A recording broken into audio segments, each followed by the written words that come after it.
the most important person ever to come on this earth is Jesus Christ.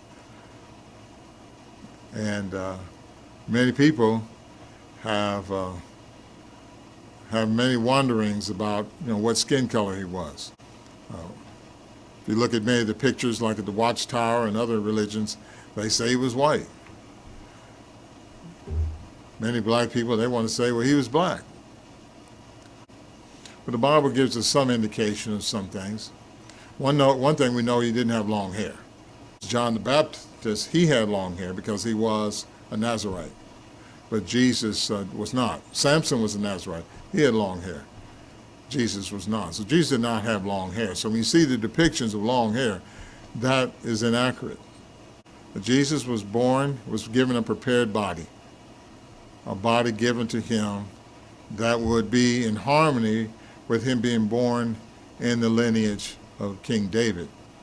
And these people were Jews. So he was born in a family of Jews. He was given that body that would fit into that context. But it's interesting, now Paul was a Jew. What happened to him? In the book of Acts, it brings out that when he was arrested, when he was taken by the Roman army officer, because the Jews were beating him up,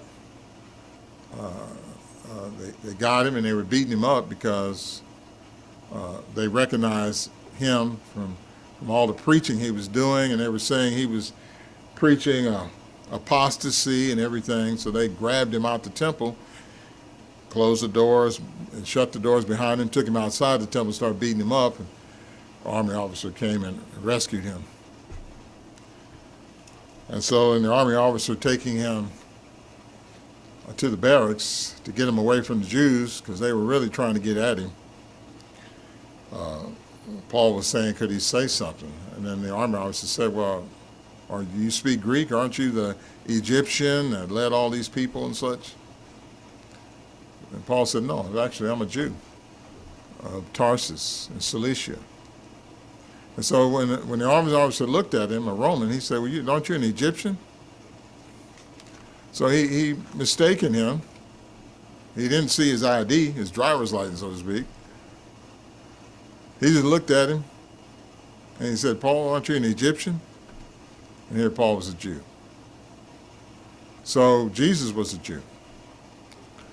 And so could he have been looked at with a similar description, been mistaken for an Egyptian? Well, Paul was mistaken for an Egyptian.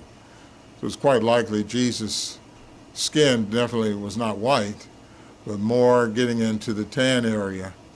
And even then, the Bible shows you he would not have that look like he was, so beautiful in appearance. The body God prepared for him didn't allow for that. But the body that was prepared for him, that he walked in, was one in which they could easily dismiss him as nobody. And by just looking at him, but by the miracles he was doing, the teachings, that made it impossible for them to really even do that. So any blue-eyed, white-skinned, long hair depiction of Jesus is definitely wrong.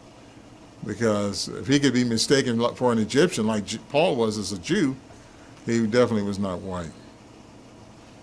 But again, this doesn't make anybody the opportunity to say, well, to exalt your skin color, because it doesn't. And that's the problem with the world today. Everybody's in their racial bunkers. And because of that, they can't be true Christians. See, true Christians are like the Samaritan who crossed those racial lines to be a good neighbor. And that's the example Jesus set up for all of us. So if you can't do that, if you can't have love, real love, then you can't be his disciple.